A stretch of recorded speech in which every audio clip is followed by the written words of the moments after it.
10 music machines that could have been incredible, but were held back or totally ruined by simple design oversights. Here they are in no particular order. Roger Lynn's original Adrenaline effect sequencing guitar processor was a superb and unique idea, but it was presented with an operating system which oversimplified the sequencing process, demanding a hefty mental effort from the user. This diverted a huge amount of energy away from the creative process. Getting things sounding right was very time consuming, and the manual had to be kept at the ready.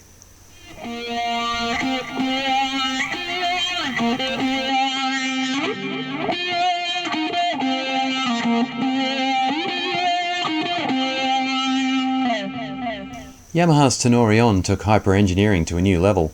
In its quest for organic simplicity, it utilised a roller-operated, menu-driven system that was a real test of eye-hand coordination. It also had formulaic sounds with limited effects, ultimately leading to a loss of interest. I doubt anyone is seriously composing on a Tenorion anymore, but to be fair, it did pave the way for the matrix-based sequences we see everywhere today.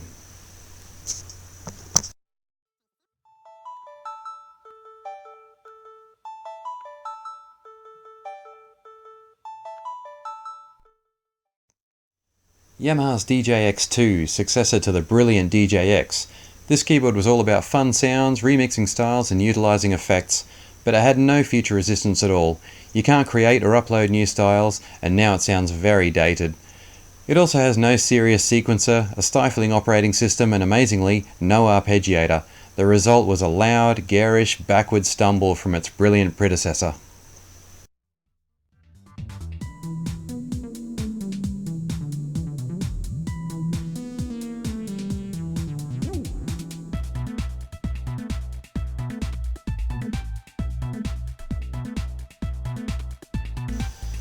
The Boss GT1, as at 2017, the newest of the time-honoured GT line of multi-effects processors.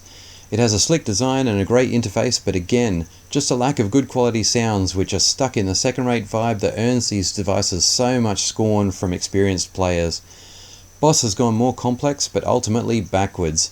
Here we see the GT1 compared with the ME8, which sounds better despite being released in the 90s.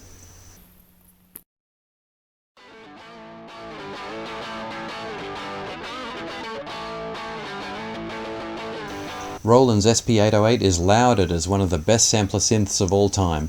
Its capabilities are still ahead of most units created in the new millennium. But owning one is pointless due to one tragically irrational design aspect. It takes zip disks that simply can't keep up with the demands of sampling. So did no one test drive this unit and observe how little sound it could handle? Listen up, Roland, if you re-release the SP808 tomorrow with an SD card slot instead, you will instantly own the sampler market.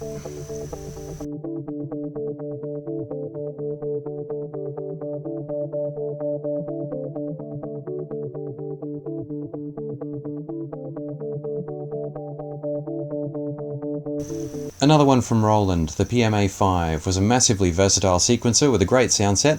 It was a commercial flop, unfortunately, let down by a tiny memory space that could only be backed up through its RS-232 communications port, and that could only be set up with hours of often futile trial and error.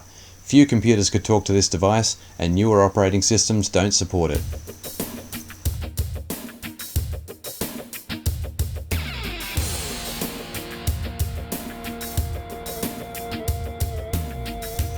Still a current and popular model in 2017, Yamaha's psr-e E45 is powerful, but littered with design flaws that should have been fixed from lessons learnt, or clearly not learnt, from numerous previous models with the same issues.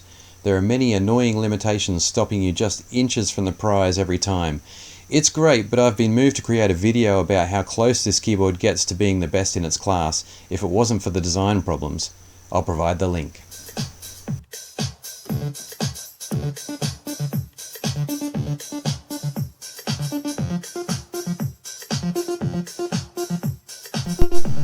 The microsampler from Korg actually is a brilliant sampler, I'll say that from the beginning.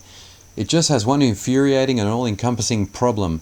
Just about everything that should have been a button is a dial, and almost everything that should have been a dial is a button.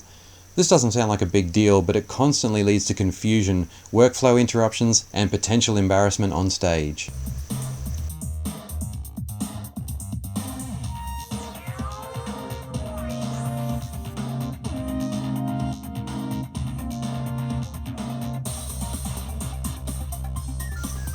Korg's Tactile, specifically the Triton Tactile, is intended to be a MIDI controller with the addition of 512 built-in sounds from the famous Triton.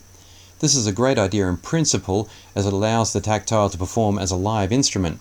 The problem is, we've heard it all before, and you can't really edit the sounds on the Tactile or save any user patches within the hardware.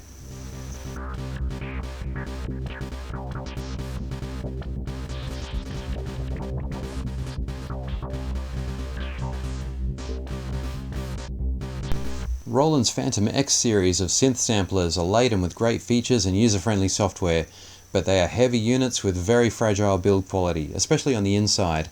It's a lethal combination. Their reputation goes something like, take one of these guys on the road and it's a goner. Start chillin'.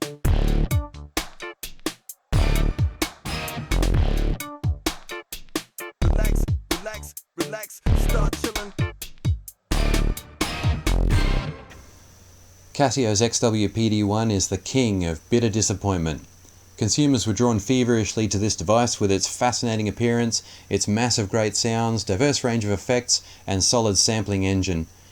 But operating it turned out to be an unmitigated nightmare, with its tiny, confusing display and heavy reliance on an equally confusing computer interface. Most owners keep it on a shelf, thinking, I'll figure that sucker out one of these days. Not gonna happen.